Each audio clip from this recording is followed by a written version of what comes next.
বিশেষ করে মুসলিমদের উপরে ফরজ করে দিয়েছেন।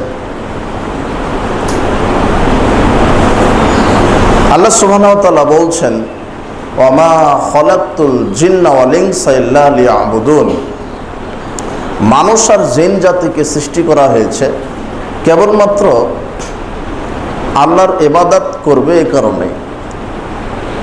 তো ইবাদত হতে হবে আল্লাহর জন্য। বান্দা যত ইবাদত করে সব কিছুই আল্লাহর জন্য করতে হবে, আল্লাহকে খুশি করার জন্য করতে হবে। আমার সালাত, আমার সিয়াম, আমার হজ, আমার যাকাত, আমার কুরবানি, আমার সাদাকা, আমার কোরআন তেলাওয়াত, সব কিছু কাকে সন্তুষ্ট করার জন্য করতে হবে? আল্লাহকে। তাহলে আমরা ইবাদত করি